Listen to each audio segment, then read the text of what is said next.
마태복음 2장 1절부터 11절까지의 말씀입니다. 기록된 계시의 말씀을 제가 한 절, 여러분 한 절 교독해서 읽을 때에 살아계신 하나님의 음성으로 들려지는 놀라운 은혜가 있기를 소망합니다.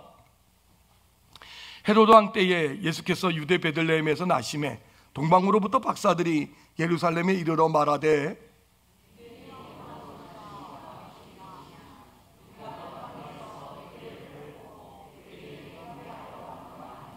헤로드 왕과 온 예루살렘이 듣고 소동한지라.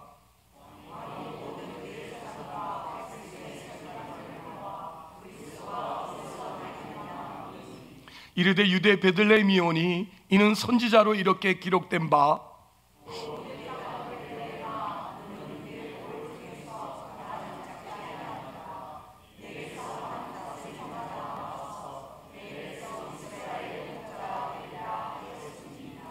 이에 헤롯이 가만히 박사들을 불러 별이 나타난 때를 자세히 묻고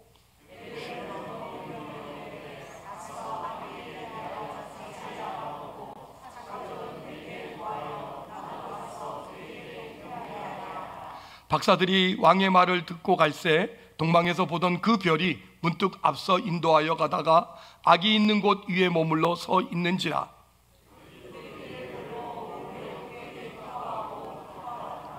집에 들어가 아기와 그의 어머니 마리아가 함께 있는 것을 보고 엎드려 아기께 경배하고 보배압을 열어 황금과 유황과 물약을 예물로 드리니라. 아멘. 이 마태복음 강해를 할 수밖에 없는데, 이 마태복음이 사실은 마태복음이 재밌는 부분은 5장부터거든요. 5장에 가야 이제 산상설교가 시작되는 그 주옥 같은 말씀이 등장되는데, 마태는 마태복음을 기록하면서 5장부터 쓰지 않고 1장부터 썼다는 거예요. 그 이유를 이제 밝히는데 저와 여러분이 시간을 갖고 있습니다. 물론 쉽지 않은 시간들이긴 하지만 이런 시간들이 꼭 필요하다는 것은 우리가 알아야 됩니다. 이 마태복음은 AD 한 70년 전후에 기록이 되었던 것으로 추측을 하고 있어요. 예수님께서 이 땅에 오셔서 33년을 사시고 십자가에 돌아가시고 부활하셔서 승천하신 후에도 한 40년이 지난 그쯤 되어서 세월이 흘러간 다음에 이제 드디어 복음서를 기록하게 되는 거죠. 그 당시 모든 사람들은 이 예수님께서 십자가를 지는 종으로 올 거라고는 기대도 못했고 생각도 못했죠. 아니, 예수님의 제자들마저도 예수님이 십자가를 지는 메시아로 올 거라고는 상상을 못했어요. 백마탄 정복자, 백마탄 해방자가 오실 거라고 기대를 했는데 예수님은 그 기대와 반대로 인간의 몸을 입고 오셔서 진짜 십자가에 못 박혀 돌아가셔 버렸잖아요. 예수님이 십자가에 못 박혀 돌아가시자마자 사실은 예수님이 살아계실 때 많은 부리가 예수님을 따라다니는 추종자들이 있었습니다. 그 추종자들이 예수님 십자가에 못 박히자 다 도망가 버렸어요. 심지어 제자들마저도, 예수님을 따라다니는 제자들마저도 도망가는 이런 일이 벌어졌던 것을 우리가 알 수 있죠. 그래서 도망가고 40년 정도 시간이 흘러가고 나서야 이제 제자들이 보니까 예수님이 왜 그 모습으로 왔어야 되며 왜 십자가를 지고 돌아가셔야 됐는지, 진정한 메시아의 사역은 무엇인지, 그리고 구약은 그 예언들을 왜 이렇게 미리 예언했고 그 예언의 의미는 무엇인지 하는 것을 조금씩 제자들이 깨닫게 되고, 그래서 사실은 그때에 예수님이 승천하실 때 내가 곧 다시 오겠다. 그래서 예수님이 금방 오실 줄 알았어요. 금방 올 줄 알고 성경을 쓸 거는 생각도 못했지. 왜? 예수님이 올 거니까. 그래서 기다리고 있는데 예수님이 안 오시는 거예요. 40년이 지나도 예수님이 안 오시고, 이건 그런 뜻이 아니었구나를 알게 되자 이제 예수님의 그 행적을 기록에 남겨야겠다라는 필요성을 느꼈고, 그래서 제자들이 복음서를 기록하게 된 거예요. 이 복음서를 기록할 쯤 돼서 보니까 예수님이 오신 그 의미가 갖는 그 내용과 그 당시 이 유대인들이 가지고 있는 건 구약 성경이에요. 구약 성경에 기록된 메시아에 대한 예언들은 도대체 뭘 의미하는지 몰랐어요. 근데 말이 안 나와요. 이때쯤 돼서 보니까 그 예언들이 어떤 건지를 알겠는 거예요. 그래서 제자들이 이제 펜을 들고 드디어 이제 이 복음서를 쓰고 있는 겁니다. 그래서 이 마태복음의 이 기록만 해도 재밌는 게 뭐예요? 사실 마태복음의 예수님의 생애는 4장 17절부터 기록이 돼요, 본격적으로는. 그런데 오늘 이 4장 17절에 이르러서 예수님의 생애를 기록하고 있는 마태는 그 앞서서 1장부터 4장 16절까지의 긴 장을 할애해서 오늘 이 말씀을 쓰고 있는 이유가 있다니까요. 이런 설교가 부담될 거고 어려울 것 같은 것도 저도 알아요. 그냥 훅 뛰어넘어서 그냥 그 산상설교 설교하면 훨씬 쉬울 거고 훨씬 은혜될 거라는 것도 알아요. 그런데 만약에 1장부터 이 4장 16절까지가 강해가 없으면 우리는 산상설교를 하나님의 말씀으로 내 영혼의 양식으로 받아들이지 못하고 하나의 교훈으로 밖에는 못 받아요. 하나의 어떤 깨달음으로 밖에는 못 누린다고요. 왜 그 말씀을 하시는지, 그리고 그 말씀을 하신 분이 누군지가 분명해져야만 산상설교라는 기막힌 설교가 우리 가운데 영혼을 적십니다. 영혼을 깨웁니다. 영혼을 살립니다. 진정, 만약에 여러분이 지금까지 마태복음을 읽으면서 산상설교의 은혜를 받는다고 하지만 그게 심령이 가난한 자는 복이 있고 애통하는 자는 복이 있고 이런 얘기로만 들려진다 그러면 여러분 아직 예수님이 왜 오셨는지, 그 설교를 하시는 분이 누군지를 정확하게 모르는 겁니다. 그래서 마태는 그 설교를 이해하고 그 설교를 나의 양식으로 받아들이게 만들기 위해서 사실은 이 앞에 있는 내용들을 이렇게 나열하고 있는 겁니다. 이건 참 중요한 그런 부분들이에요. 그래서 이 마태복음 2장에는 예수님의 탄생, 성탄절도 지났는데 오늘 동방박사가 나오고 뭐 보배합이 나오고 막 이러니까 이게 웬일인가 싶은 생각이 들지만 이건 사실은 예수님의 탄생과 거기에 얽힌 구약의 예언들을 이렇게 성취를 기록한 게 2장이에요. 그 구약의 예언들이 많지만 마태는 굳이 4가지를 선택해서 우리 가운데 이제 연결시키고 있는 것을 발견할 수 있어요. 이런 예언들은요, 마치 구약의 내용들이, 구약에 있는 예언들이 단순하게 일기예보 맞추듯이 딱 맞아 떨어졌다, 뭐 아니면 모자이크 맞추는 한 조각을 마지막 조각 퍼즐 맞추듯이 맞아 떨어진 옳은 일이고 맞는 얘기라는 것을 하는 게 아니라 예수 그리스도가 누구신가를 이 저자가 가장 크게 우리에게 설명하기 위해서 구약의 많은 예언들 중에 가장 적당하고 필요한 예언을 뽑아서 오늘 예수님의 출생과 연결시키고 있다는 사실이에요. 그 첫 번째가 메시아가 나시면 어디서 나겠느냐 하는 거죠. 6절이에요. 오늘 6절 말씀 봐요. 또 유대 땅 베들레헴아, 너는 유대의 고을 중에서 가장 작지 아니하도다. 내게서 한 다스리는 자가 나와서 내 백성 이스라엘 목자가 되리라 하였음이니라 하는 이 예언의 성취를 마태가 지금 2장에 기록을 하고 있는 거예요. 5절에 뭐라고 돼 있죠? 이는 선지자로 기록된 바에서요. 이는 선지자로 기록된 바 6절 얘기를 한 거예요. 그러면 그 선지자는 누구냐? 우리가 잘 아는 대로 미가 선지자입니다. 미가 선지자가 예언한 이런 예언은 이 메시아를 확인하는 데 있어서 무슨 가문, 지난 우리 1장에서 본 족보, 뭐 출생지 이런 것이 얼마나 정확한가, 얼마나 맞아 떨어지는가 이런 데 있는 것이 아니고 예수 그리스도에 관한 전체적인 설명을 이 마태가 우리 가운데 이해시키는 데 있어서 오늘 꼭 필요한 이 예언을 지금 가지고 왔다라고 분명히 봐야 되는 거예요. 뭐라고 예언을 했다고요? 유대 땅 베들레헴아, 너는 작지 않다. 왜냐하면 이스라엘 목자가 너에게서 나기 때문이다 하고 말한 이 미가 선지자의 예언을 인용한 건데, 우리가 이 부분을 확인하고 이 한 구절만을 딱딱 뽑아서 설명하는 게 아니고 미가 전체 이야기가 사실 이 안에 담겨져 있는 거거든요. 우리 구약성경 1293면 1293면 미가 아마 찾기가 그렇게 쉽지 않아요. 몇 페이지 안 되는 그런 거라서. 미가서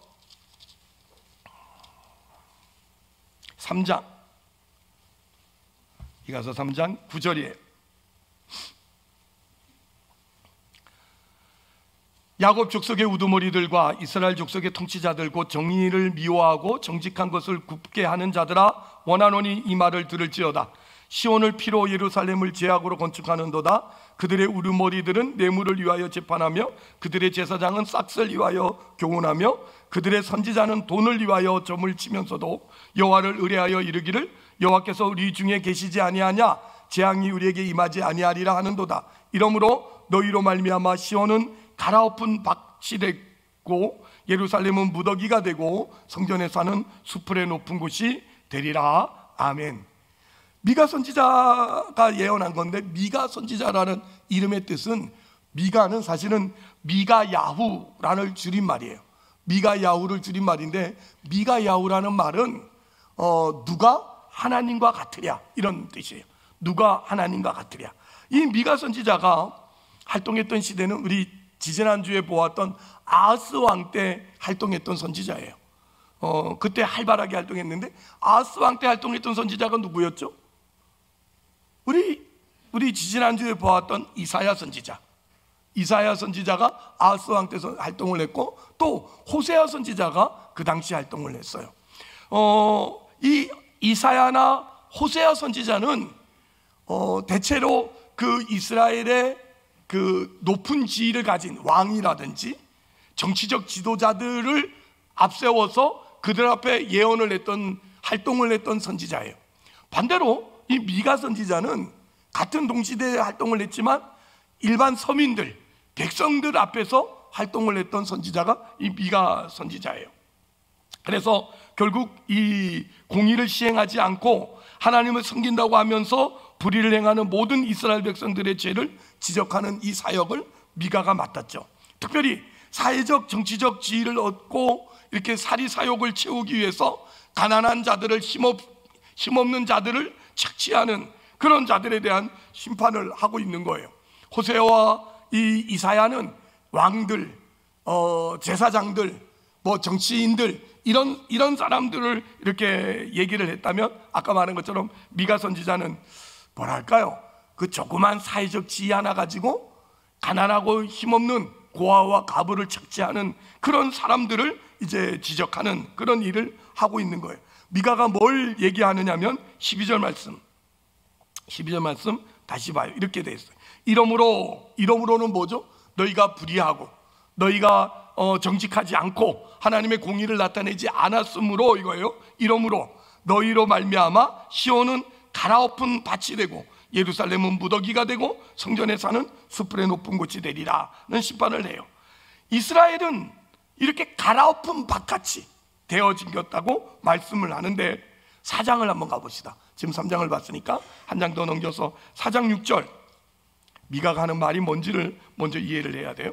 4장 6절, 여호와께서 말씀하시되 그날에는 내가 저는 자를 모으며 쫓겨난 자와 내가 환난받게 한 자를 모아 발을 저는 자는 남은 백성이 되게 하며 멀리 쫓겨났던 자들이 강한 나라가 되게 하고, 나 여호와가 시온산에서 이제부터 영원까지 그들을 다스리라 하셨나니 너 양떼의 망대요 딸 시온의 산이요 이전 곤능 곧 딸 예루살렘의 나라가 내게로 돌아오리라.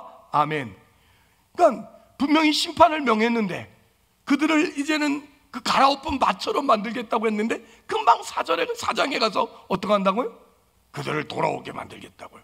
그들을 오히려 회복시켜서 더 강하게 만들겠다고 예언하고 있는 거예요. 그래서 남은 자를 귀환시키겠다 그러는 거예요.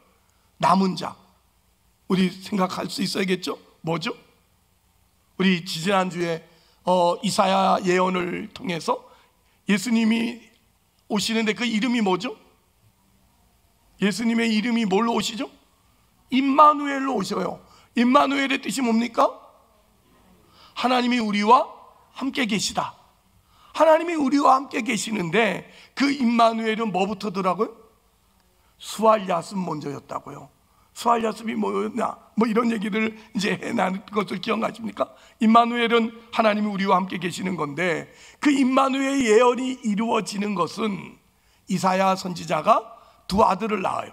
첫째 아들의 이름이 수할 야습, 둘째 아들이 마을 살렐 하스바스라는 아이를 낳는다고 분명히 말하죠. 수할 야습은 우리 지난 배운 것처럼 남은 자가 돌아온다 라는 뜻을 가지고 있고, 마을 살랄 하스바스는 뭐죠? 심판이 속히 임하리라 라는 그런 뜻을 가지고 있다고 말씀을 드렸어요. 그러니 이스라엘 백성의 잘못을 인하여 하나님이 이스라엘 백성을 심판하고 멸하실 겁니다. 그렇지만 바벨론에까지 팔려갈 것을 예언했어요.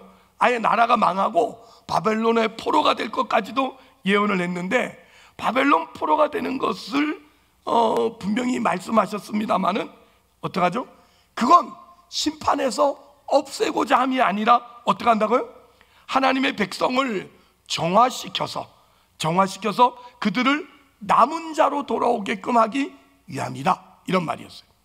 임마누엘은 하나님이 우리와 함께 계셔서 우리를 편하고 걱정 없고 하나님이 우리 편을 들어서 생각도 없이 염려도 없이 뭐 눈물도 없이 살게 만드는 게 아니고, 임마누엘 하시자 뭐부터 일어나더라고요?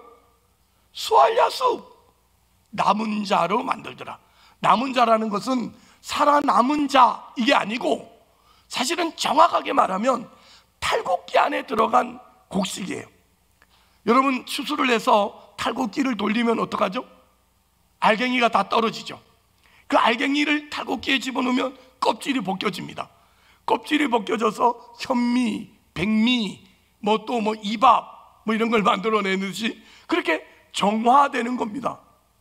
마치 하나님께서 임마누엘 하시면 먼저 뭐부터 하냐면 걱정 근심 없게 만들고, 부자 되게 만들고, 성공하게 만들고, 그냥 예수 믿었더니 그냥, 여러분, 우리는 지지난주에도 말씀드렸지만 기억을 하나도 못 하시는 것 같지만, 여러분, 임마누엘 하셔서 우리가 생각하기로는 우리가 세상을 심판해서 예수 믿는 자 보상을 좀 받게 되고, 예수 믿는 자의 보상이 걱정도 없고 한숨도 안 쉬면서 그냥 호호 야호 하면서 살 수 있는 그런 인생이 될 거라고 기대를 하는데, 그건 마할 살랄 하스바스예요.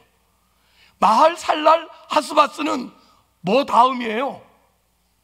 둘째예요. 첫째 수알 야습이 먼저 있어야 된다고요. 이 어려운 걸 참 어쩌면 좋겠냐 싶지만, 오늘 마태가 이 얘기를 하고 있는 이유를 아셔야 된다고요. 하나님이 우리를 찾아오시자 먼저 우리는 수알 야습이 일어납니다. 정화되는 일이 일어납니다. 그 정화되는 일이 있기 위해서 우리를 어떡하죠? 탈곡기 안에 집어넣는 것 같은 일이 벌어지는 거예요.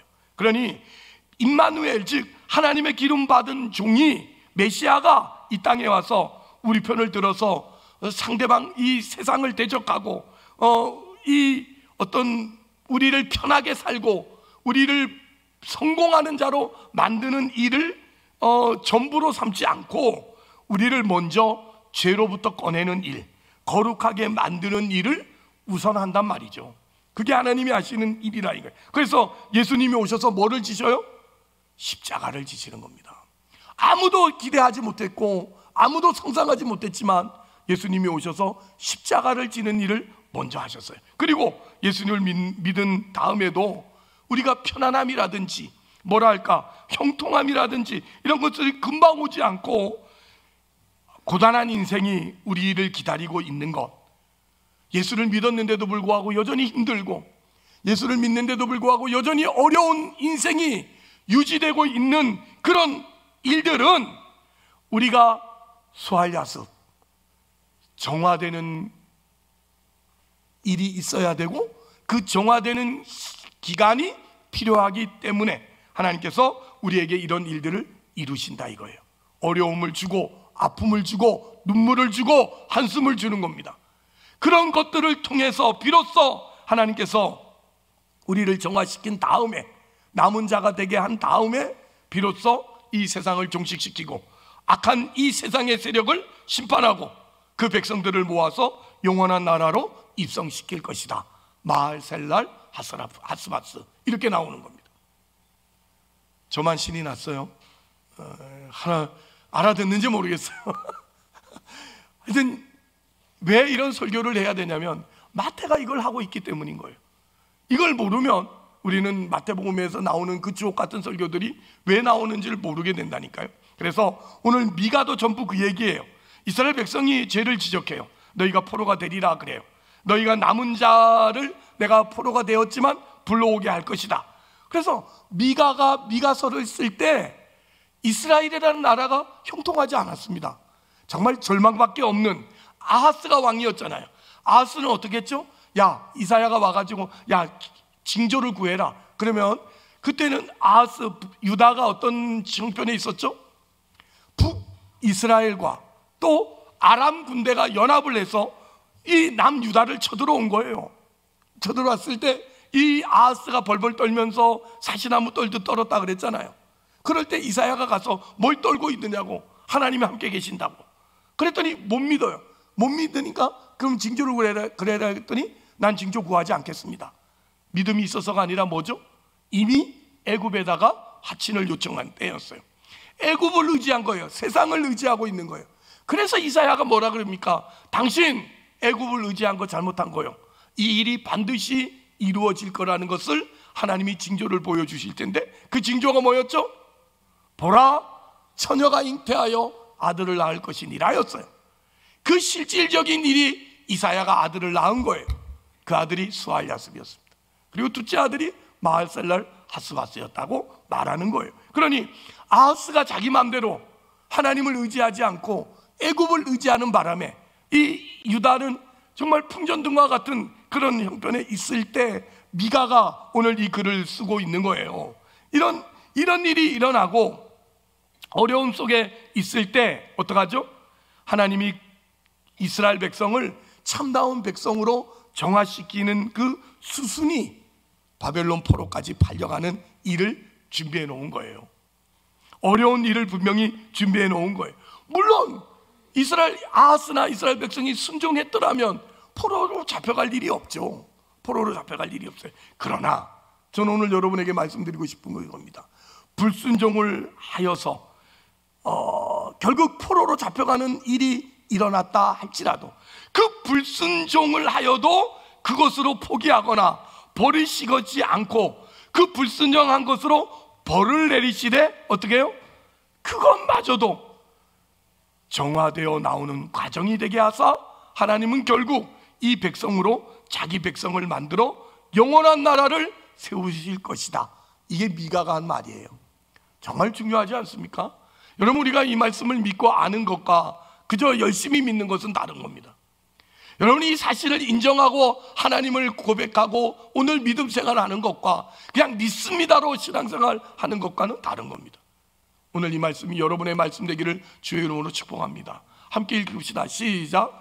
불순종을 하여도 그것으로 포기하거나 버리지 않고 그 불순종한 것으로 벌을 내리시되 그것마저도 정화되는 나오는 과정이 되게 하사 하나님은 결국 이 백성으로 자기 백성을 만들어 영원한 나라에 들어가게 하신다.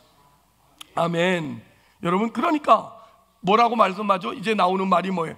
야, 바벨론아, 너 아스루여, 지금 너희가 하나님 앞에 벌받는 이스라엘 백성을 이기는 것으로 인하여서 자랑하지 말아라. 하나님이 그의 백성들을 완성시키기 위해서 그 종들을 보내실 것이고 그의 그 종을 보내면 그가 하나님이 계획하고 이루고자 하는 목적을 다 이루고야 말 거다. 그 종을 통하여. 그 종이 누구죠? 예수 그리스도라는 것을 분명히 드러내고 있는 겁니다. 이 절망과 이 비탄의 시점에서 벌써 미가서를 통해서 누구를 예언하고 있죠? 메시아를 예언함으로써 팔려갈 수밖에 없고 망할 수밖에 없고 끌려갈 수밖에 없지만 길게 내다보면 이 과정을 통하여 하나님의 부르심과 복주심과 영원한 나라에 들어갈 수밖에 없는 첫걸음이라고 성경은 이야기하고 있는 거예요.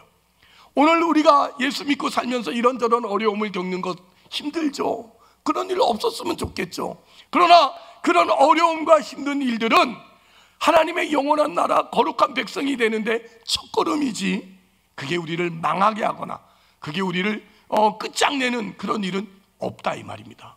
할렐루야. 그게 오늘 미가서가, 이 마태복음이 예수 그리스도의 오심으로 우리 가운데 설명하고 있는 거예요. 예수가 오셨다는 게 뭐냐? 예수가 오셨다는 게 뭐냐? 예수를 믿는다는 게 뭐냐? 내 인생에 어려움과 눈물과 한숨이 있다 할지라도 그걸로 우리는 끝장나지 않는다. 혹 내가 불순종을 했고 혹 내가 죄를 지었다 할지라도 그걸로 내 인생은 끝나지 않는다. 그 실패에도 은혜를 담으시는 하나님이 그 실수에도 포기하지 아니하시고 나를 끝내 정화시켜서 하나님의 사람으로 만들어 놓고야 마실 것이다. 이게 왜 재밌는 연결이냐? 이게 왜 예수 그리스도의 오심과 딱 맞아떨어지는 일이냐? 잘 보세요. 한번 보십시다. 예수님이 탄생하자, 메시아가 탄생하자 누가 인사하러 와요? 오늘 마태복음 2장에 동방박사들이 예수님께 인사하러 와요. 별을 보고 와요. 그런데 절하러 오잖아요. 예수님께 경배하러 와요. 보배합을 가지고 유황과 몰약과 황금을 가지고 예수님을 찾아오는데, 여러분 잘 보세요. 그 예수님은, 지금 나신 예수님은 우리는 모르고 있지만 그들은 알고 있는 것이 있어요. 그분이 유대인의 왕이다. 그 나신 이가 온 인류의 왕이시다.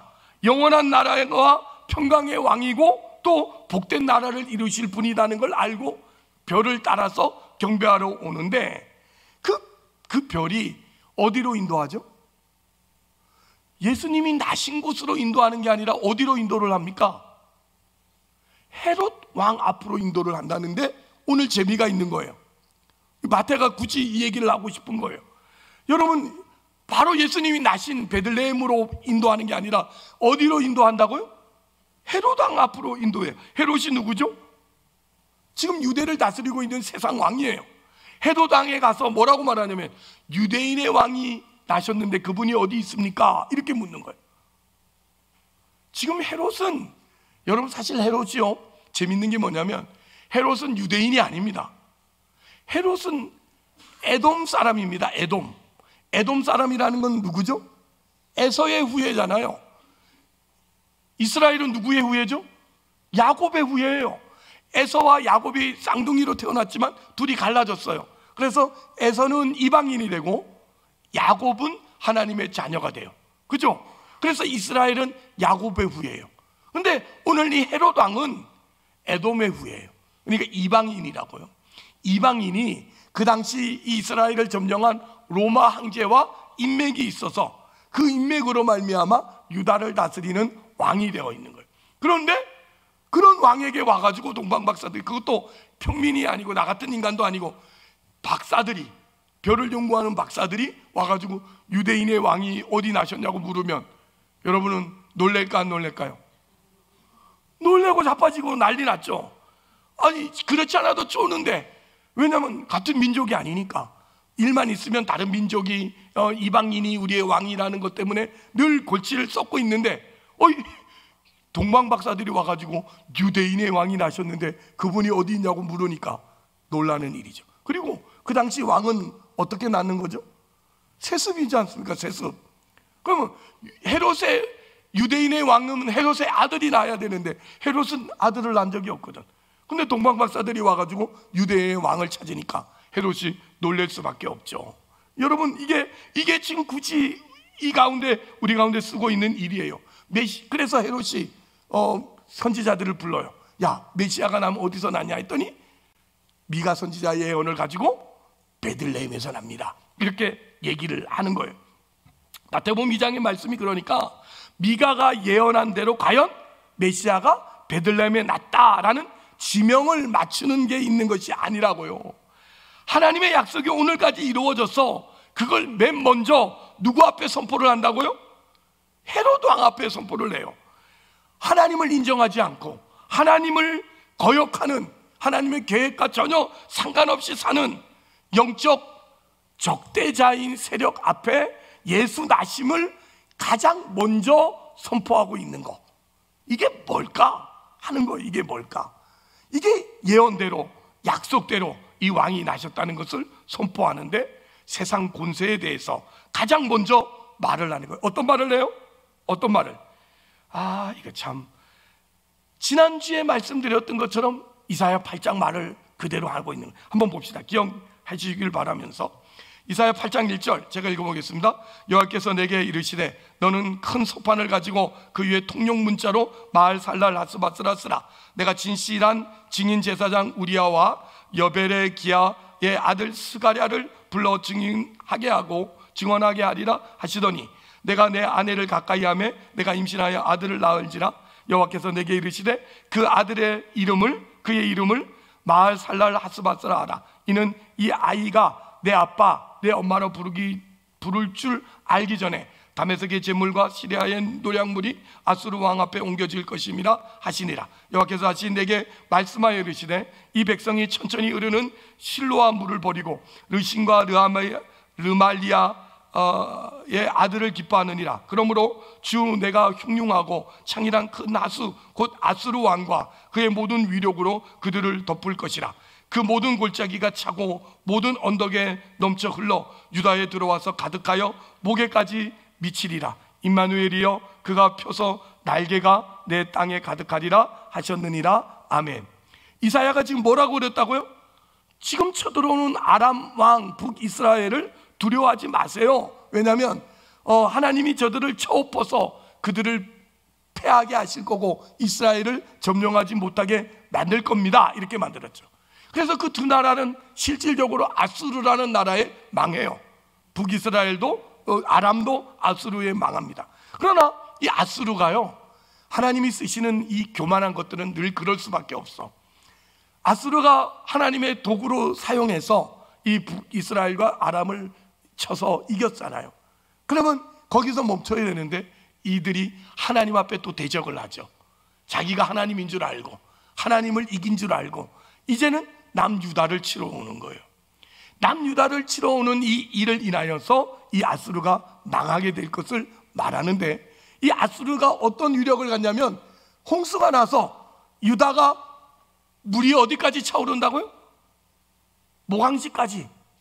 그럼 사람이 죽으려면 어디까지 물이 차야 되죠? 코까지 차야지만 죽어요. 이게 모가지까지 찼다는 건 뭐죠? 이제 죽기 직전 죽기 직전까지 됐다는 거예요.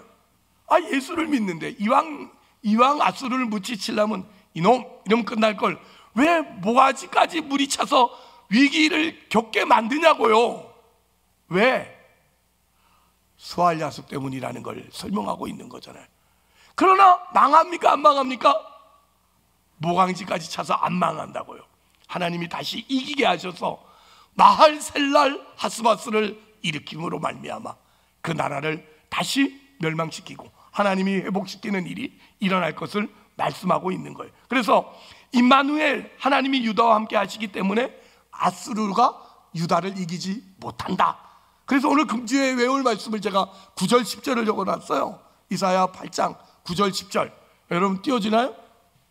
조롱의 말인데 함께 읽읍시다. 시작. 너희 민족들아 함성을 질러보아라. 그러나 끝내 패망하리라. 너희 먼 나라 백성들아 들을지니라. 너희 허리를 동이라. 그러나 끝내 패망하리라. 너희 허리에 띠를 띠라. 그러나 끝내 패망하리라. 너희는 함께 계획하라. 그러나 끝내 이루지 못하리라. 말을 해보아라. 끝내 시행되지 못하리라. 이는 하나님이 우리와 함께 계심이니라. 아멘. 하나님이 우리와 함께 계시기 때문에 저 세상 사람들이 아무리 큰 소리를 치고 아무리 계획을 세우고 아무리 허리띠를 동이고 아무리 별별 수를 다 해도 어떻게 해요? 끝내 패망하리라. 끝내 망하리라. 왜요? 하나님이 우리와 함께 계시기 때문이다. 이겁니다. 이게 분명히 예수 그리스도의 나심이라고요. 예수의 나심을 설명하는 일이 바로 여기에 있는 거예요. 이런 예언들이 때가 되어서 예수 그리스도가 탄생하자 동방 박사들이 별을 보고 인도함을 받아서 헤로드 왕 앞에 왔고 유대인의 왕이 나시니가 어디 있느냐 물어봤다는 거죠. 지금 우리식으로 말하면 이제 헤롯이 왕이잖아요. 건강무쌍하게 왕자리를 지키고 있는데 갑자기 동방 박사들이 와서 유대인의 왕이 나셨는데 그분이 어디 있습니까? 라고 묻는다는 말은 이거예요. 넌 진짜 왕이 아니다 이거예요. 헤롯 왕 앞에 넌 진짜 왕이 아니다. 이제 진짜 왕이 나셨는데 그분이 어디 계시냐 이 말이거든. 감동이 없군요. 저는 여러분이 감동했으면 오늘 설교를 정말로 감사함으로 받으려고 했는데 감동이 전혀 없군요. 무슨 말이죠? 여러분, 우리 이 시대 바꿔 말합시다. 이 시대 왕은 누굽니까? 이 시대의 왕은 누구예요? 이 나라를 다스리고 이 나라의 어떤 힘을 바라는 건 사실 돈입니다. 돈만 있으면 뭐든지 할 수 있는 세상이 되었고 돈이 왕이 돼버렸죠. 여러분, 돈 앞에 비굴하게 살 수밖에 없고 돈 있으면 힘줄 수밖에 없는 게 우리의 인생이에요. 그 돈이 진짜 왕인 줄 알고 계획을 세우고 위력을 떨치고 큰 소리를 치고 돈 없는 우리를 향해서 손가락질을 하고 있다 하더라도 오늘 예수 그리스도가 나심으로 인하여서 유대인의 왕이 어디 계시냐 물음으로 말미암아 돈을 향하여서 너 진짜 왕이 아니다 이거죠. 하나님이 함께 계시는 한 예수 믿는 자들에게 돈이 왕이 될 수 없습니다. 세상 권력이 왕이 될 수 없습니다. 우리에게 진정한 왕은 오직 예수밖에 없습니다. 그 예수가 우리의 주인이 되셔서 성경이 하는 얘기가 뭐예요? 예수 그리스도가 우리와 함께 임마누엘 하시는 한 누가 왕이냐 이거예요. 누가 왕이냐? 대답하세요. 누가 왕입니까? 예수가 우리와 임마누엘 하시는 한 누가 왕이에요? 예수가 왕이에요. 하나님의 왕이십니다. 아멘. 이 세상의 군세들, 이 세상에 힘쓰고 있는 많은 힘들이 우리를 힘들게는 할 수 있으나 그러나 예수 그리스도가 오신 한 우리의 왕은 예수다.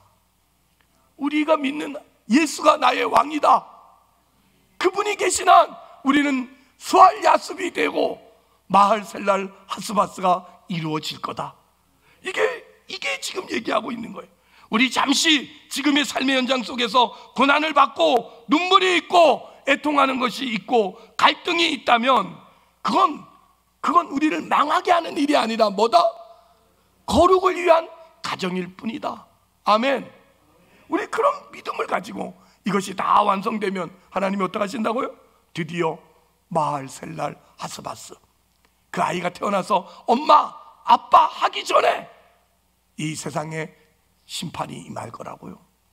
그러니 기대하고 하나님을 믿는 믿음으로 여러분 세상의 어떤 위력 앞에 세상의 어떤 그 여러분을 주눅들게 만드는 모든 상황들 앞에서 여러분 주눅들지 마세요. 뭐만 있다면 임마누엘만 믿는다면 하나님이 나와 함께 계신다는 것을 믿는 한 하나님은 우리와 함께 계심으로 우리의 왕은 세상이 아니고 돈도 아니고 건강도 아니에요. 예수 그리스도가 우리의 왕이십니다. 이게 복음이죠. 그 예수가 지금 왔다 안 왔다 오셨다는 거 아닙니까? 그게 마태복음인 거예요. 그게 복음이죠. 여러분 복음이 뭡니까? 우리에게 있어서 복음이 뭐예요?